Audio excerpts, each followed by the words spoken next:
स्वामी जी, आपका बहुत बहुत धन्यवाद। आपने द्रव्य और भाव को बड़े सुंदर तरीके से बताया कि द्रव्य तो तत्व है, जड़ तत्व और चेतन तत्व दोनों ही द्रव्य है। 5 आपने जड़ तत्व बताए, छठा जो द्रव्य तत्व यही कुदरत है।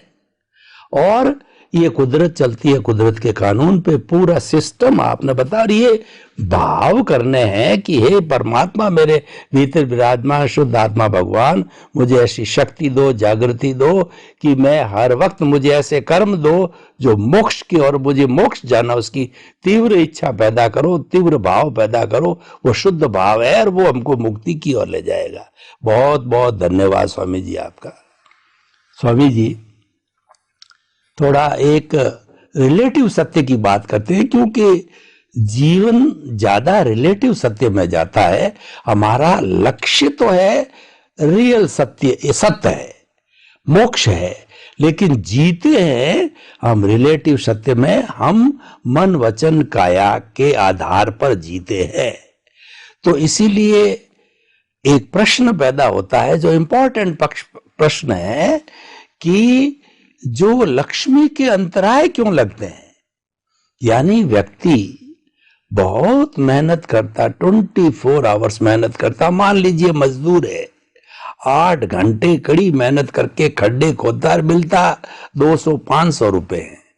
और एक जो बैठा हुआ जो है व्यक्ति, धनाढ्य व्यक्ति है, सिर्फ बैठा रहता है, फोन पे बात करता, करोड़ों अरबों रुपए कमा लेता है। वो बेचारे के लगता रहता, और उसके हमेशा कमी रहती है पैसे की, कभी भी फजल यानी सफिशिएंसी नहीं रहती है। उसको लक्ष्मी का अंतराय जीवन भर लगा रहता है, जीवन भर प्रयास करता है, कई तरह के काम करता है, उद्योग करता है, दिमाग चलता है।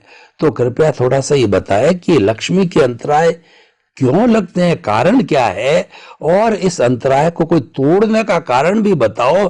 जो बेचारे दुखी लोग हैं, जो कि मैं रिलेटिव सत्य की बात, क्योंकि हमें सबको सुख देना है, हमें जो है वो जो जीने वाले लोगों को भी सुख देना है, मुक्ति में जाने वालों को भी मुक्ति भेजना है। तो आप थोड़ा बताइए कि व्यक्ति किस तरीके से कारण निवारण करके अंतराय को तोड़े।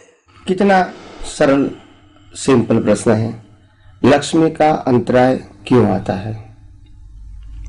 जितनी भी लक्ष्मी चाहिए वो क्यों नहीं मिलती है? देखो, ये कितना बड़ा रहस्य है और ये मिस्ट्री है कि बात सही है कि बिना लक्ष्मी तो व्यवहार चलेगा नहीं, और लक्ष्मी सुख देने का साधन है भी नहीं। वो संसार चलाने का साधन है, व्यवहार चलाने का साधन है, मगर सुख देने का साधन नहीं है। अभी आगे कमाना नहीं है, वो भी नहीं कहेगा, भिखारी भी नहीं कहेगा, और भारत देश का सर्वोच्च सुखी व्यक्ति वो भी नहीं कहेगा, और दुनिया का सर्वोच्च सुखी व्यक्ति वो भी नहीं कहेगा। अब देखो तो कितना बड़ा पजल है संसार में। जब आप रिलेटिव सत्य में जाते हैं तो कितना बड़ा पजल है, और जिसका सॉल्यूशन किसी के पास नहीं है। मैंने टॉप टू बॉटम बता दिया।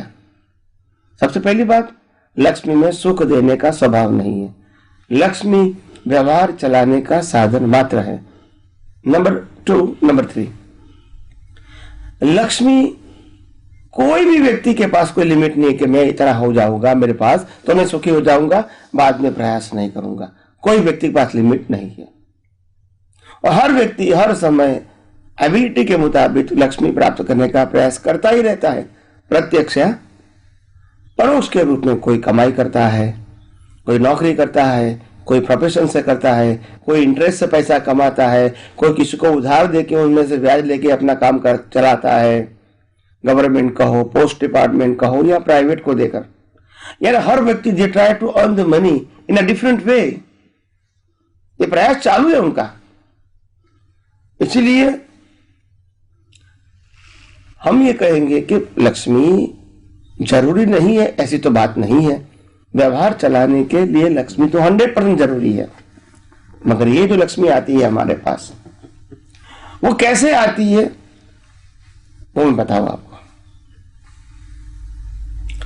लक्ष्मी पुण्य से मिलती है, और जितनी लक्ष्मी ज्यादा मेहनत से मिलती है वो आपकी पुण्य लो क्वालिटी की है। तो लक्ष्मी तो हर एक को मिलती है, नहीं तो उसका जीवन चलेगा ही नहीं, व्यवहार ही नहीं चलेगा।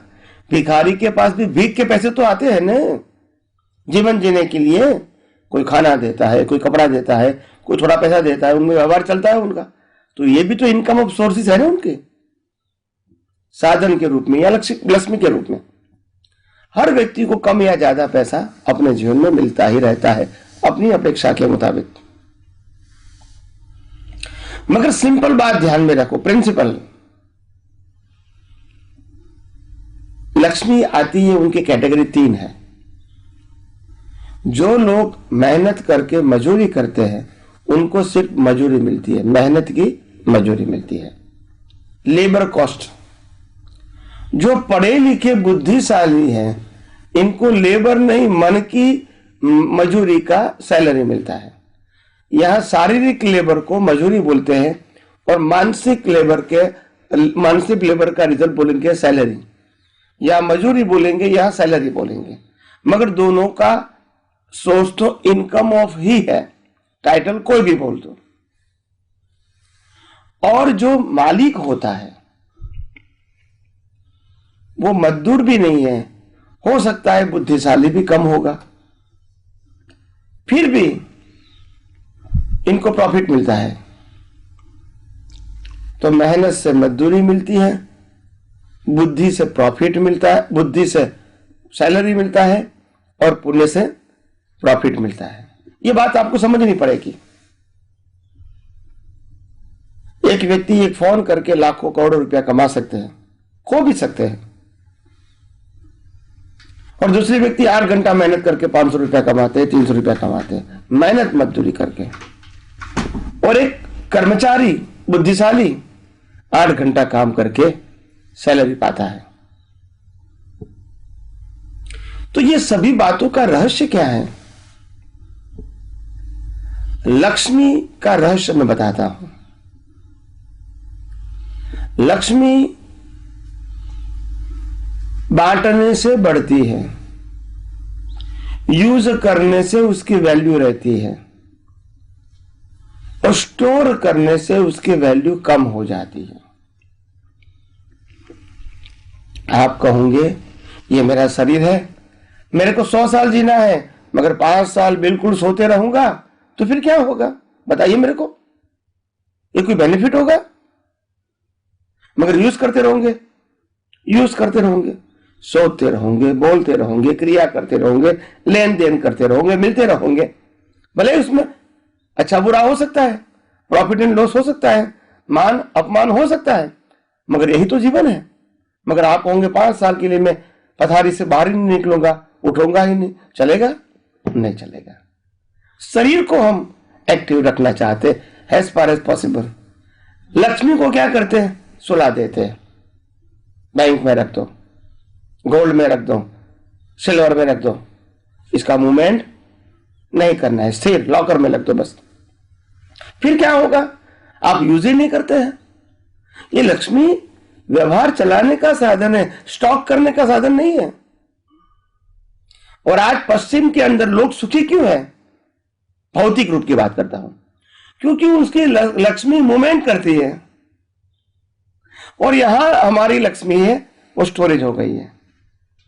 धर्म के माध्यम से, संस्थाओं के माध्यम से भी स्टोरेज हो गई है। तो और भी बातें हम आगे करेंगे। आइए हम सब ये विज्ञान को आगे और गहराइयों से समझने की कोशिश करें।